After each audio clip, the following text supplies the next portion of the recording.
Before I bring you the Laura Wright State of Mind repost, what I want to do is talk to you about the Carleys that I've worked with on General Hospital. They, look, each of them were, incredibly talented, but they were very different. So the first one is Sarah Brown. Sarah Brown is a phenom. She won 3 Emmys by the time she was 25. And I used to act with her and think, can somebody really be that good with that many skills at that young of age? It was incredible. And she ended up leaving the show because she wasn't happy with a storyline, which I think took a lot of guts. So the second one is Tamara Braun. Tamara Braun, I watched her screen test and I picked her because I thought she was different than Sarah, and she had incredible vulnerability. She had like a wounded animal kind of way about her, which I loved. Took her a while to fit the role, but when she finally fit the role, she just it became enormous. We had a lot of chemistry, and she left after her contract. I told her you should stay because they're going to bring Wells Fargo to you, and she left, which also took a lot of guts. So the third one is Jenny Bradford, who I loved. I never knew what was coming from one second to the next. I don't think she did either, but she was incredibly like an animal in there. Like you're working with an animal. But the role didn't fit her. And it was very difficult for her, but we all fought for her. And she was there not too long and she left. So the fourth one is Laura Wright. Laura Wright. Well, she always tells everybody that when I first met her, it was a room with the president, Brian Franz, head writer, Bob Guza, and the producer, Joe Phelps.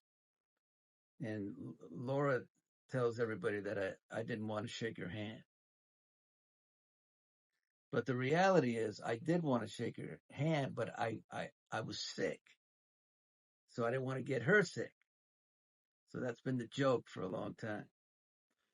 So she came in and she had a purpose. I mean, she wanted to be the best. That's the same with me. When I first started, I wanted to be the best.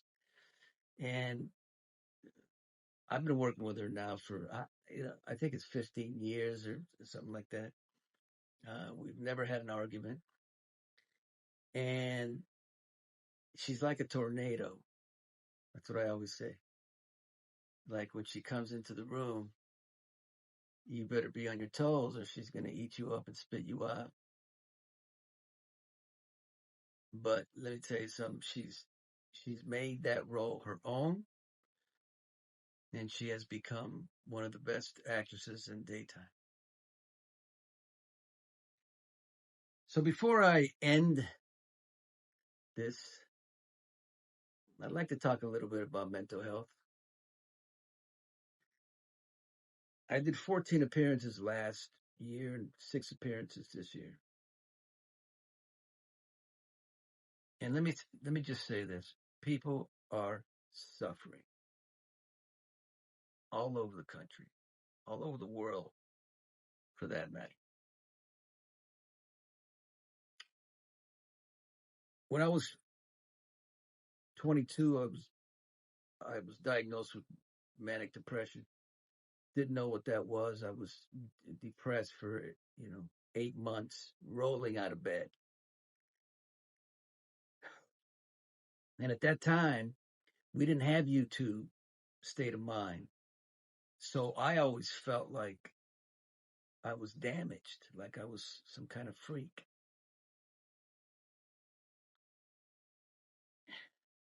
And, now the only way I know how to help the situation or fix the situation is by bringing you State of Mind every Sunday so you can watch these incredible guests that I have in there talking about their lives, talking about their mental illness, just talking in general. And you could say to yourself, that's me. You don't have to feel like you're a freak or that you're alone. And I will continue to do this because I see when I'm out in the country how incredibly difficult it is for these people who have mental illness and don't have anyone to talk to. So, on that note, enjoy the show. Get up, get out right out of your bed, that's your quicksand. Getting rid of anxiety and head, you can fix it. Rid of stigmas, all of them you said, we ain't listening. Just remember, try to do your best, you can win this. Maurice Benard, State of Mind. This is State of Mind. If you like what you see, you got to hit subscribe. There's this little thing right here. You see it? All right. Today, Sunday, I have Laura Wright. I'm sure many people know Laura as Carly Corinthos. Almost Morgan. Carly. That's right. Carly Corinthos Morgan. Oh my gosh. So funny. Well, depending on when this airs. She is she's been in this. Look, there's a lot of things that she just kicks ass in soap operas. She's the queen. I mean, she's been in this freaking business for 30 years, successfully for 30 years, if I'm not mistaken. I mean, in every soap she's been on, she's been successful. And she just, came in to play this role where I was done with. It wasn't a personal thing on Laura. I didn't know Laura. I didn't know her work. I didn't know anything. It was just I was done with Carly. Can we just put the cards on the table? I was done with Carly. And on top of that, or despite of that, Laura came in and said, I don't care. I'm going to do this to the best of my ability. And she's made Carly the biggest thing around. She's won an Emmy. But what I'm very proud of her is because she's a certified meditation teacher. That's cool. All right. How you doing? I'm good. You like that monologue? Wow, I love it. Thank you so much. How long did you work on that? Not that long. I haven't, usually I have a kind of a script that I go on, but, we've known each other. We've talked a lot about stuff. So I have to say, you were so right. You were down with Carly, and I didn't take it personally. I think that's really what has been the gift of our relationship is that when I started, you really needed a break from it being Sunny Carly, Sunny Carly. And that was 16 years ago. I mean, I've been there 16 years now. And so the funny part is that I was like, okay, like and I don't know why I didn't take it personally, because I'm sure back then I took a lot of things personally, but I was like, all right, he gets to have, that's okay. Like we're allowed to have our wants and And then they put me with Jax, remember? And so I was with Ingo for like 6 years, which gave us great stuff. Like we were the best exes. You know, we had a great time. And I didn't know you. No, not at all. Or your work. No. Because maybe it was another soap though, and we didn't really watch other networks. Like I know you because I grew up watching General Hospital, so I always followed along, even though I was on another network. And I was on ABC for the first 7 years that I did daytime. So. But back then, if I had cared about Carly, I would have watched you. Right. Just to see who they're bringing in. Right. But I just. Well, you had also been through. Tamara left. They brought on Jenny. Chose to move on from Jenny. So there was a lot of Carly stuff that you had to be like, I'm just done. I'm just done. Yeah. I get 100%. Let's talk about what's going on right now. I want to get the GH stuff out of the way, and then we'll get deep and stuff. Yeah. So right now, what's going on is I'm playing a character named Mike. He's not Sonny. He's got amnesia. And I love these kind of storylines. So I'm having the greatest time. The audience is split. There's no split. Don't even try to say it's split.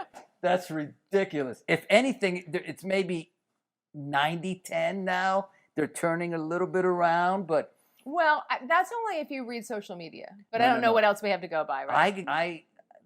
One thing that I have is I have a real connection with the audience, my audience. Now, it may not be the whole GH, but it's and I can tell, like almost right away. And I'm the one who what gets the backlash? No. Oh, okay. They're not saying that they don't like Mike. They're saying they just want you home. They want Sonny, yeah. Period. And you know that's and they love Sonny Carly. Yeah. They all want Sonny Carly. Right. Which is how grateful, right? I mean, but usually it's when I don't like a storyline, I'm the one who's I'm having a great time.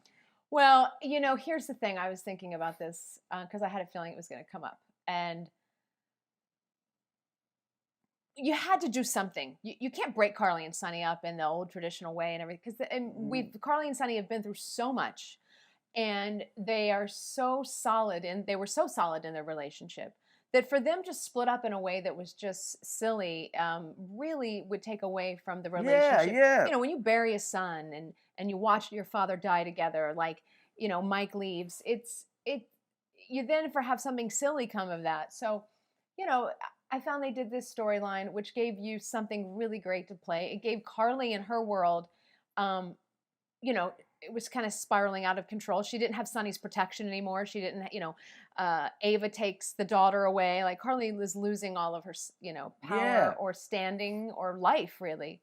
But I grew up watching daytime. So screaming at the TV and yelling at your characters and wanting I just hate the nastiness. Yeah. That's the stuff I don't understand. It's because people should be passionate about what they want. But, we can also love that you're going to get it, by the way. I can't imagine they think that, you're going to stay there forever. No, I just think that in this particular story, Frank Sinatra should not sing country songs. I think that's kind of... Did you sing a country song? I'm trying to think. Or were you damn close? I'm very close. You wore the hat. Yeah, the hats were... Well, I don't know. And it's not me not liking. I'm just giving you my opinion. Right. And, but anyway, the next... See, I just tell a story of what's coming. And so I know that what's coming, and really at this point we haven't even seen a script, but we know it's coming and we know it's kind of soon. It's going to be incredible. The next level is going to blow your mind. It's going to be outrageous. Right, but we have to get there. Yeah, I think maybe what happened is maybe this shouldn't have been as long. Right. But were there stuff happening, scheduling and stuff that shifted a lot of stuff? I don't know. I'll tell you, I was supposed to do a movie, now I'm doing it at the end of the year. But that was it. It was like 2 or 3 weeks of... But that stuff happens a lot in storytelling, and I don't think people realize that. When you were dealing with a cast of 30 actors, that some being on contract, some not, that also get to audition for other things, sometimes storylines do either end quick, and where you go, what just happened, or they get stretched out longer because of scheduling behind the scenes. everyone is doing the best they can. That is the truth. Yes. No one's showing up going, how do we make this worse? And this isn't a particular storyline that I'm having a great fucking time. And it's a trip because there was a day that I played Sonny. Oh yeah. And Mike. That was a couple weeks ago with me. And I don't like. That's a tough one. Sonny. I don't like his energy. I don't like his darkness. Ooh. I know I've been doing. No, that's something interesting that can segue what, into stuff that we want to talk about because, as actors on a daytime show, especially how quick we work now and playing two of the people who work a great deal, we don't tell one show a week and then have a 3-month hiatus. We don't do a movie in 3 to 6 months and then have a month off in the Mediterranean on a yacht to, recover. We tell it all year round. I had 3 days of work before our vacation. I had 9 shows in those 3 days. And what we do is really intense, and our body doesn't know we're faking. So when you own Sonny's intensity and darkness, you really own it, and you live and breathe it. And these 3 weeks are important. Or having a storyline that may be a Sonny break for 6-7 months is a gift to you. Yeah, I agree with that. But it's also it's because I've never played on the show anything but Sonny. I'm just used to that thing. Now I've had 8 months of playing this relaxed, fun, thing, and now I go. Well, but that would be interesting, I think, when Sonny does come back, because we have to assume he's going to. I mean, like, what's the point if you don't? And he's always going to have a part of Mike with him. Yeah, there could be that. Yeah. No, but Mike's experiences are then become Sonny's. And so that's an interesting journey for the character of Sonny to be like, now with every decision he makes, he's like, I know a different world. Like I things aren't so black and white. Maybe, I don't know. It's just an interesting. No, way. it would be if they could write it. I think it's just too difficult for an actor to just bring that if it's not kind of on the page. For sure, it has to be a discussion. But it is a cool thing. It is cool. All right, let's get out of GH. Okay. I want to say something on my side of that as well. Okay. A lot of people are not kindly freaking out about the Carly Jason thing. And it's really, I have to say, I did a scene the other day where when Steve and I were having scenes in Sonny's kitchen with the Moss, and it was a really great moment where after the scene was over, I stopped and I told Steve, I said, that was such an incredible scene. I felt the character of Sonny in this room, even though I wasn't here. Like playing that he's still a part of every decision that we're making is so incredible. Right. And that these two are making a decision based on strategic move for the family, not that they're falling in love. And I think that's really crucial because it still keeps Sonny alive in their relationship, which is a story I love telling, Right. And then once Sonny, I don't know how they're going to write it, but once Sonny comes back and all hell's gonna break loose. So, because like my wife says, and poor Cynthia. Oh yeah, I mean I don't because she's the nicest human being on the planet, and I have a feeling I'm gonna have to yell at her a lot. Or Carly, Well, not only that, and the beating she's taken. The beating she's taken with me. It's like, I mean, I don't understand how it's not fair. But anyway, that's another thing. But we're gonna have great stuff 100% when we come back. With Cynthia as well, who is just incredible. I'm a huge fan. I'm a huge fan too. I know. I love Cynthia. I love watching it. Like, it's my other thing about the show is that I like watching you do what you do, like whether it's Sonny or not, but like watching you. I remember I was watching a scene, I think one of the first times you and Cynthia had to kiss, and I was like, I was on set, and because I was shooting next, and I walk upstairs and I'm like, that was so sweet. It's a good energy. It's just being someone who loves daytime, that this is the storyline that's happening. You kind of want to fall in love with both sides because that's the pool. Look, I will say how you're feeling now is starting to kind of happen. Right. Well, people would stop FFing and watch. That's the problem. I have the same problem. You can ask Wes. I do the same thing. If things get stressful, I like to fast forward. The FF button has destroyed us because, you know, the journey that we take you on from taking two people that you'd never want together, but if you watch instead of, I mean, how many people go, I FF through their scenes? I'm like, well, there you go. You're losing what might be interesting. Storytelling, and just because it's boom, not what I want, I don't care, I FF. It's exactly. Like, and I understand it because I do it too, but only when it comes to stressful things because I don't like stress. But yeah, I don't watch a lot of TV. Like when Nina was almost going to get caught by the guy and she was stealing the information. You know, I was like, oh my God, I can't watch that. And I knew what happened. So, all right, let's okay. Can we talk about the? Yes. I want to talk about your divorce. Okay. Because we had great talks about that. Yeah. And how difficult it was. It was hard. And you were very open with me about it. What's the toughest part? Oh, the kids part? Yeah. Really hard. And letting go. The toughest part ends up being the most beautiful part, right? Letting go of what you think a family should look like, and then accepting that it can you can still be a family, but it doesn't have to be man and wife and how the traditional family is supposed to look. And trying to force that. It was gonna stay. I was gonna force it no matter what, and to where it was gonna kill me, and it almost did. And then when I finally let go and stopped running from the pain and witnessed what was happening and accepted it, then it all started to fall into place. Now, do you think, I mean, this is it's an obvious question, but you're going to give me an obvious answer. Without kids, it would have been just easier. Oh, yeah.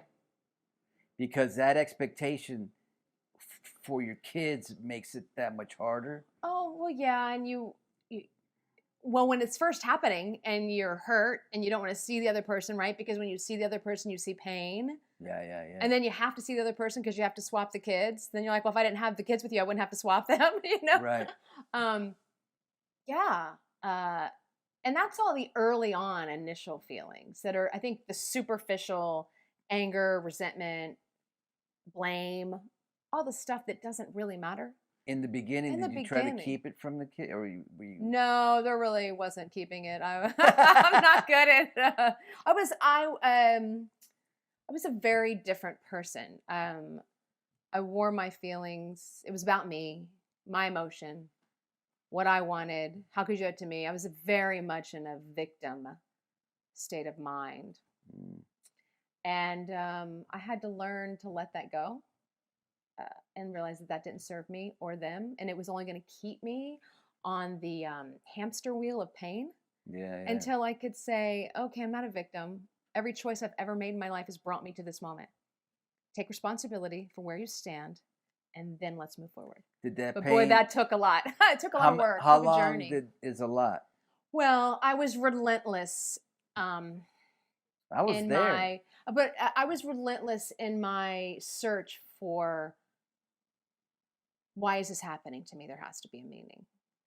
And at work, I was really great. No one ever knew anything was really happening. And because, I was raised in a family where you had to be perfect and everything's perfect and it has to look great and don't ever tell anyone your business.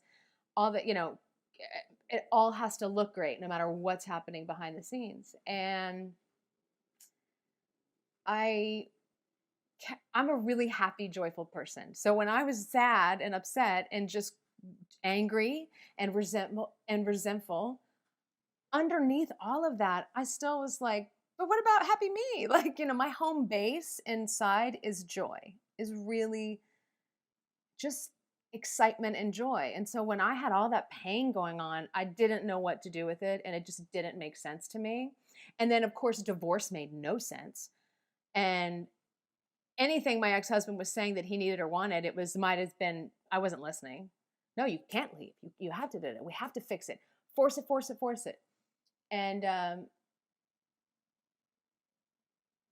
even when I was agreeing to separation and going through the motions of like being a separated woman, inside I was just waiting for him to like come to terms with it and come back.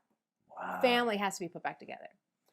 And I remember, and I was going to meditation retreats. I was doing Deepak Tim Robbins. Chopra, then I would do Tony Robbins. And I was getting all this information and learning it.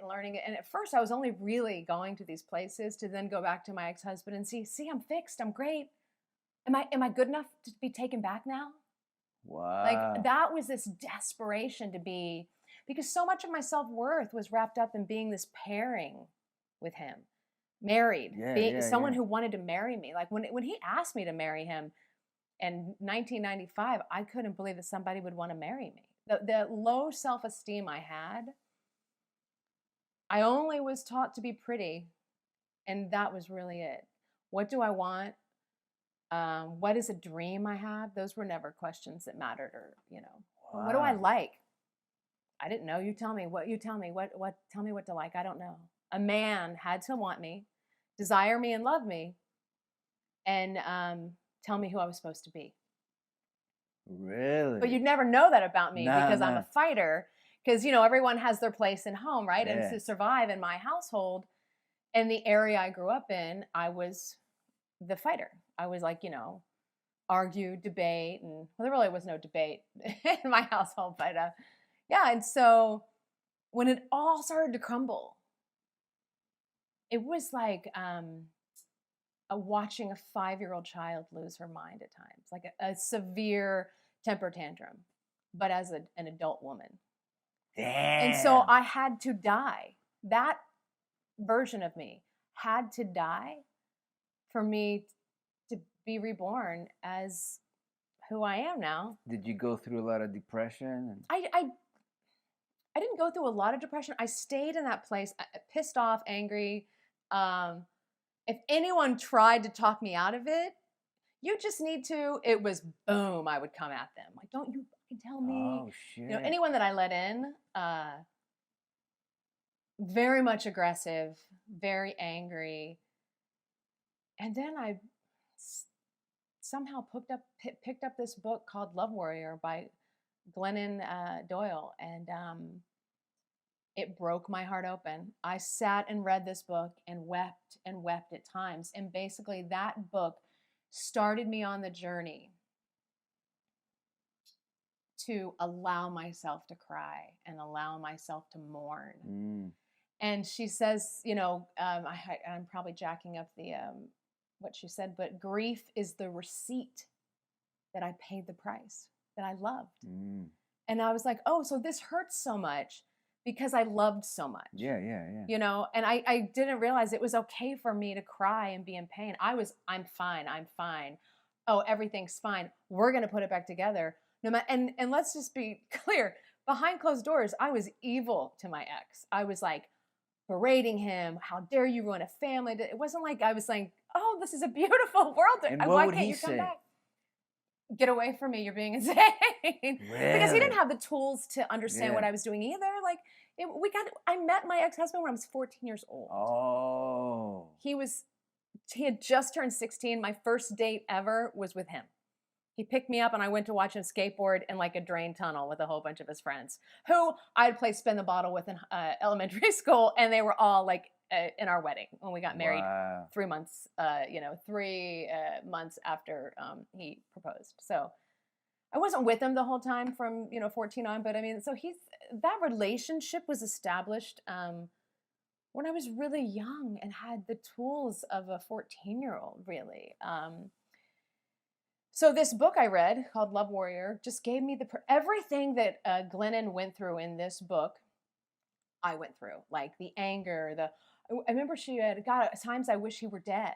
And people were like, how could you say that? And she's like, well, because then I don't have to see him again. It doesn't have to hurt. Yeah, no, right. You don't really wish Right. that person's death. It's just you want to remove the pain. And just seeing those words on the paper was like, yes, it gave me permission. And it broke me over. Sometimes I'd have to put the book away because I just kept crying and crying and crying. And it was amazing.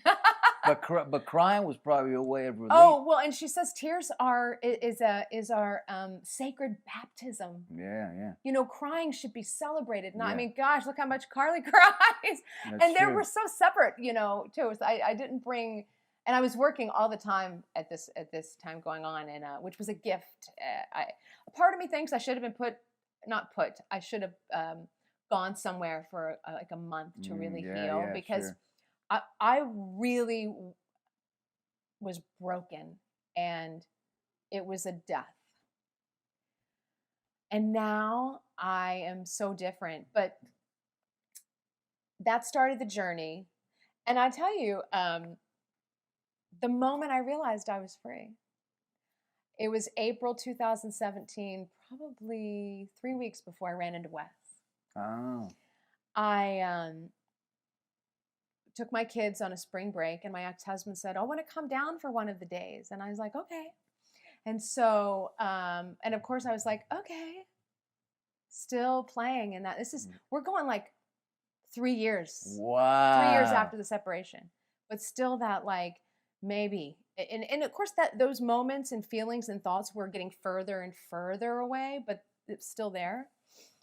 And during this time, I had read this great other quote. I became obsessed with Glennon Doyle, because I felt that, and she was one of a million books I've read to help me through this process. But again, it was the permission. And every quote, every Instagram post I would read from her, I was like, oh my God, I get it now. Like, I just kept saying, what's wrong with me? I must be pathetic. There was so much self-loathing and shame. I was just constantly beating myself.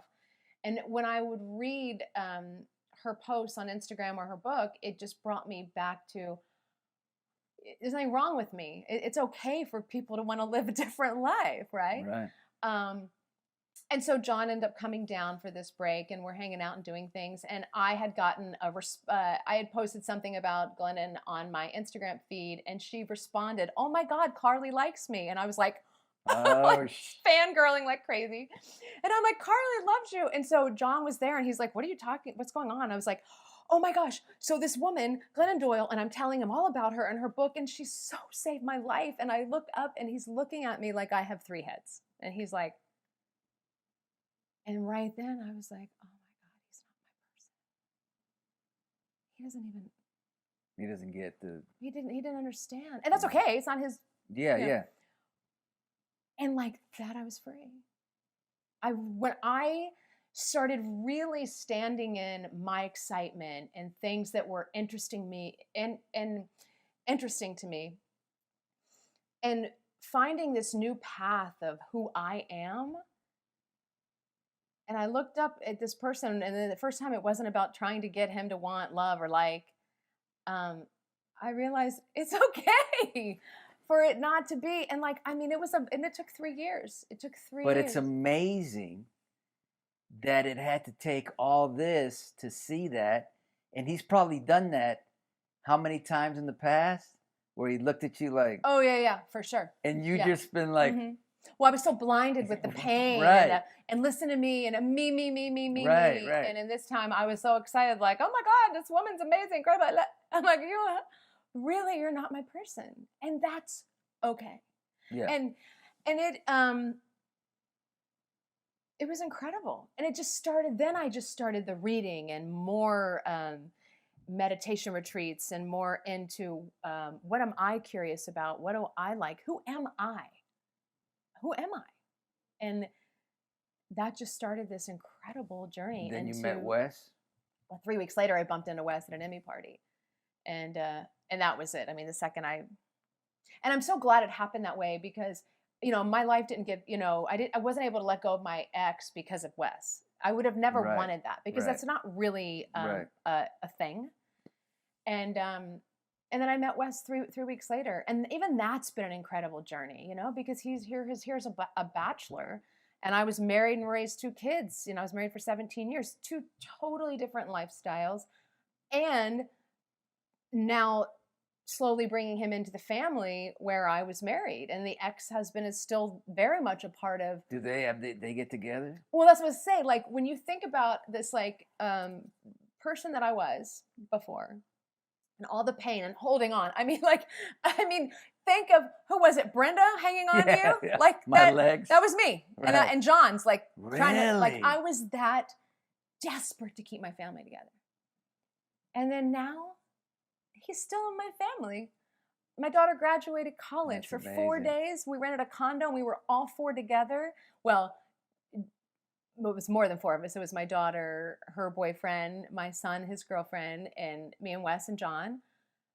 I mean, we're making breakfast together. Every dinner was together. We're throwing parties. I mean, when I tell you we're making coffee, John, coffee's ready, setting up for my daughter's party. John and Wes are out there building things together. When I tell you, we're a family. It's just shifted positions. But see, the beauty of this... Or identities. It doesn't have to look like this certain way. And when you get your ego out of it, right. and you love someone enough to go, what do you want? Right. I wasn't listening to John. Yeah.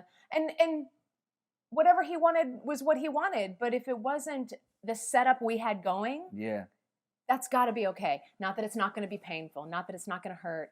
However, you got to love someone enough to say, I want you to have the life. We get one shot at this. Yeah. I want you to have the life that you want.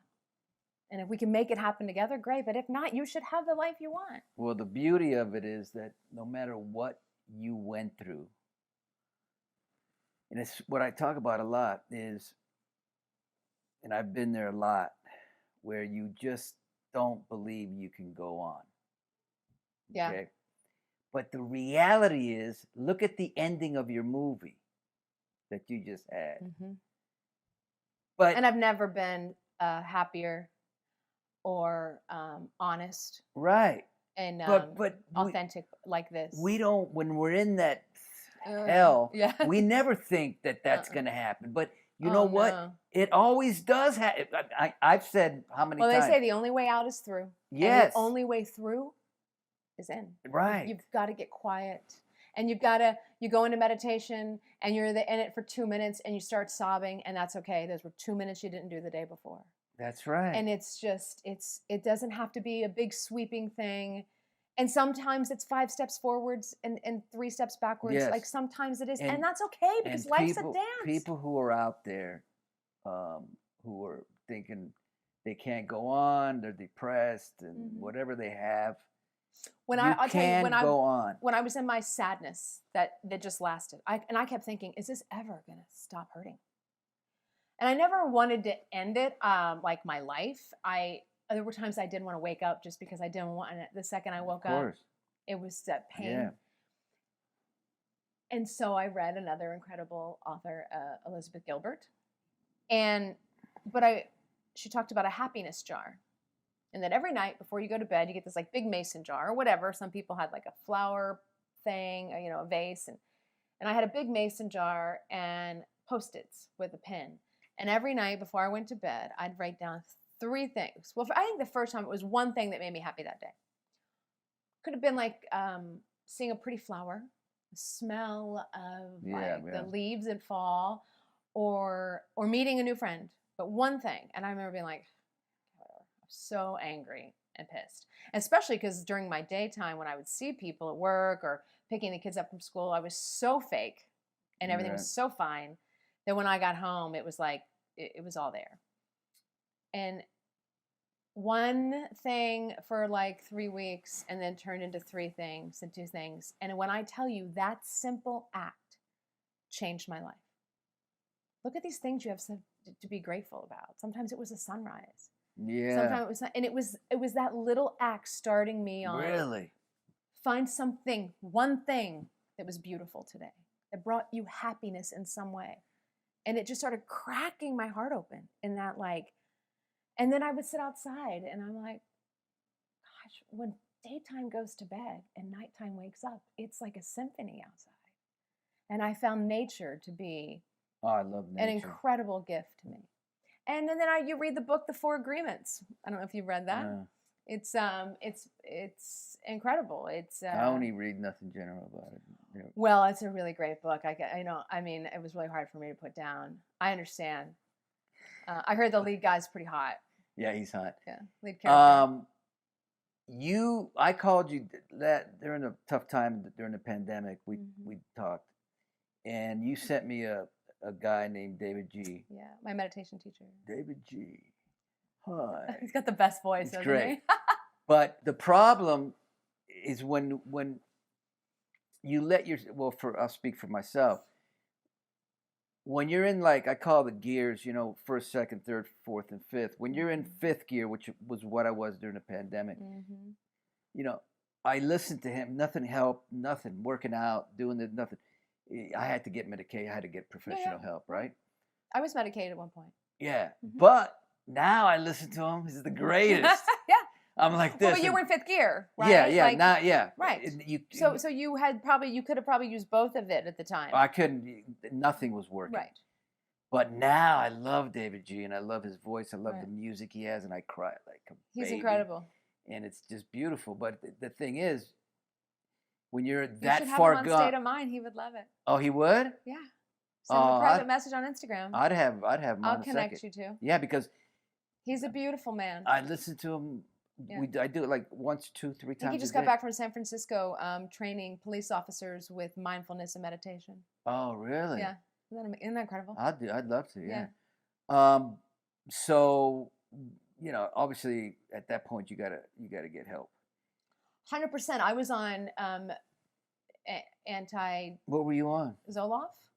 Yeah. For 9 months. 9 months. It was way back at the beginning of my separation. Because I needed a pause before a reaction. It was definitely... Did it help? Yeah, we knew it was temporary.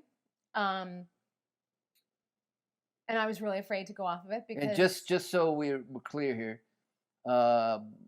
as far as medication and whatnot, and we're not professionals. No, I'm just telling you what helped me at the time from a doctor, a psychiatrist, and a psychotherapist. Zoloft. Yes, and it was 9 months back in, I think, 2014. 2014 for about 9 months, and it just gave me a pause before I reacted. Yeah. And I needed it. I was raised in a household where cry and I'll give you something to cry about, and there was no discussion. It was 0 to 100 of slamming your fist on the table, or it was very tough. Yeah, it was tough. It was very generational. Were you was it abusive? You would call it abuse now, but then if you got spanked with a belt, it was normal. Especially, on the East Coast. My mom was a coal miner's daughter. My dad was a Southern Baptist minister's son, and they were 16 and 18 when they got married. But it does affect you. 100%. But maybe not your brother. You have to. It affects everybody. You have to undo. But not as much. There's levels of being affected. Like my brother and I went through. Actually, he went through worse. Okay, of abuse, whatever. I know it affects. He says it doesn't. And when I say it wasn't, I'm not saying it wasn't abuse, but you couldn't have done anything about it then, right? It no, wasn't labeled abuse. It was, and it was allowed. The difference is, I think, when it's abuse is when you're doing something with anger and you can't stop. That's abuse. Yeah, I remember my dad taking me, and this was normal at the time. The principal was like, "Yes, sir." In kindergarten, my dad took me to school and said, "Now, if she gets out of line, you beat her ass." And the principal was like, it was not a big deal for a principal to spank a child. Wow. But especially to be a young girl. Yeah. To then have another man that you don't even know have the permission to do what he wanted physically to you, not sexually, but physically. Yeah. It's odd, But like I said, it was a very generational thing. So I come from that. So when I came up scrapping and fighting, it was like, and I wasn't a very scrappy person. I mean, I was a very happy, fun. I was a cheerleader, really. But if I had to get into it or argue, it was quick. I didn't really have any tools on discussions, communication. There was none of those really. I didn't have those tools at the time. Let's go to the last topic. Your parents died. Yes, 2 years ago. How does that? How was it? I don't know. Okay. Well, my mom Whatever was you wanted to- suffering with emphysema for a long time. My dad was diagnosed with pancreatic cancer a long time ago and was able to have a surgery and survive it, but never really recovered from the chemotherapy and radiation. It just always seemed to be something. And he ended up dying of cirrhosis of the liver, and he didn't drink. Wow. It was very odd. I haven't publicly talked about this. I've told a few people. My mom's death was fascinating. She died October 24th, and a couple times before October, I'd flown home thinking, "Oh, this is it," because she was really struggling at the end. And we were able to get her back going, and always had a great time. Like once we got her feeling okay, and we could like make her eat food and watch some Law and Order, and I could rub lotion on her feet, and we could make fun of her for all the funny things. Then everything was good. And then I was called home, and I was at a fan event, and I woke up that morning and was like, got the phone call, "You got to come to the hospital. This is it." And so I just had to leave straight from there. And I think I was in Raleigh. I might have been. So it was a really quick flight to Myrtle Beach, South Carolina. And I remember as the plane was landing, I was hoping it was over before I got there, so I didn't have to be a part of it. I was so afraid to watch her die. And it was the biggest blessing in my life. I spent the next 4 days sleeping on the floor next to her bed, giving her every 4 hours her morphine. I got to have this incredible moment where I was rubbing lotion on her legs, and my mom was a very vain woman because being beautiful was important to her. And she was so ashamed, and she had this oxygen mask on. And she pointed to her feet and was like she was shamed. And I was like, "These legs?" And I went on to tell this story about the legs, her legs, and the journey of her legs and the feet, and how beautiful these legs have carried her whole life, and had babies and raised grandchildren. And she's just laying there. She couldn't talk really, and tears streaming down her face with this oxygen mask on. And then she's hitting me because if she cries, she coughs and she can't breathe. And we're trying not to laugh. And then I was there when the hospice people came to us and said, "She'll eventually die, but you need to remove the mask. It's an option." Because it's basically the only thing keeping her alive. And I look at my dad, who's a mess, and not well either. My sister was just a mess, and my brother was like, "No way." And I knew right then, I'm like, "You're going to have to take the mask off." And the hospice can't do it because they're not legally allowed to. They're angels from heaven, by the way. The most incredible human beings. And so everyone got to go say goodbye and kiss her forehead. And then I had to go take the breathing mask off my mom. And that was, I actually went into like a Carly mode. I thought, "You're an actor. You can do this. Just become someone else in the moment." And I just went over there and I unstrapped everything. And my biggest fear is that she was going to be gasping for breath. And that was all of our biggest fear, was that and that was not at all what happened. It was a very peaceful, beautiful moment. But taking that mask off her face, I released her. She could have been alive for another 4 days of the body shutting down and awful things that I would never know if she could understand. And I was able to remove the mask and watch her just lay there and slowly go. Wow. And she never looked more beautiful. You saw or more like peaceful. peace. I have a photo to this day, and it was one of the most beautiful photos of my mother. It was right after the moment where she took her last breath, and she was just glowing. And I hadn't seen her look that peaceful in a couple years. Wow. And then 2 months later, I got the phone call that my dad, and that was another incredible experience. I got there, and he was sleeping, and he barely kind of recognized me. The last time I was with him before he died, I had to leave. And he looked at me and he said, Laura, it's going to hurt so bad with your mom being gone. We were married 56 years. And I said, yeah, you don't get to have all that goodness and love without it hurting when they're gone, you know. What a gift that you had that. And here we are 2 months later, he's in bed. And December 29th. And he's in a hospice home. And it was my brother and me, Wes, and my sister.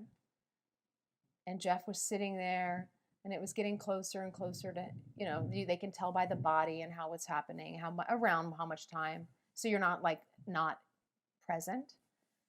And they were giving him morphine to relax him. And he all of a sudden opened his eyes. And he's looking at my brother. And I'm like, Jack, because Jeff was talking to us, and I'm like, oh my gosh. And we're like, hey. And he's looking at my brother, and he sits up, and he's looking through my brother, and his face lights up, and he dies. Wow. Like that oh wow story you always hear about Steve Jobs. My dad looked through my brother, saw something, and he had this like light of joy on his face and took his last breath. Wow. That I just got up and walked out of the room because I was kind of done then. It was both parents, 2 months apart. It was really, and I was the one that kind of wrote the obituaries, went to the funeral homes. I did kind of most of the work on, in that way. My brother did other things. My sister did other things, but it was like, I went right into, okay, how do we get it done? But it was a gift to be there when they transitioned. It's so hard. It's crazy to go through it. The biggest fear was being there, and it turns out to be the biggest gift, you know, especially with my mom, being the one that slept on the floor next to her every night. Yeah. It's not the club we want to join, but it's the one we always will. Yeah. We're not getting out of this experience without burying our parents, you know, at some point. Yeah, you know, that's a beautiful, beautiful story. It's like a great monologue. You know, I was really having a hard time after my mom died because there was a lot of stuff going on. My dad struggling with the loss of her. Everybody, you know, it was just a lot of chaos, it seems like, you know. And I had to go to the funeral home, and I went by myself to talk to this man about my mom's burial or cremation. She wanted to be cremated. And so I'm sitting there, and you're thinking it's the worst day. This is where I say, you know, life can be shitty or life's great. It's really your choice, how you look, how you choose to see it, right? And you know, I always say things like that. I'm sitting here in this moment, and this guy sitting across from me is just going on and on about, why do you live in California? He's talking politics to me. We couldn't disagree more. He's talking about all this stuff, California, how hot it is. I mean, this guy's going on and on and on, and here I am trying to pick out a box that my mom is going to be cremated in. Like, and at one point, I just started laughing because I thought, you are the gift. You are the gift to make me, to distract me from being so caught up in how awful this could be. Or I could just sit here and laugh at the fact that you were the man that, by the end of it, he wanted my autograph, he wanted pictures with me. It was like amazing. But I remember it started out with me wanting to get angry, and I just sat there cracking up laughing, going, of course. Thank you for this man, because instead of it being this heart-wrenching, I get you. It became a distraction that made me laugh. Distractions are great. Yes. During these periods. So I just want to say to everybody who was in there, I want to thank Laura for her vulnerability, being brave, open, everything. She had I guess if this were a movie, she'd win an Oscar because she had everything going here. Aww. You know, and it was cool. It was up and down. It was good. It was deep. It was everything. So, I'm grateful. Thank you so much for having me. No, it's great. It's going to help a lot. The love you're going to get is overwhelming on this. I can just tell you that.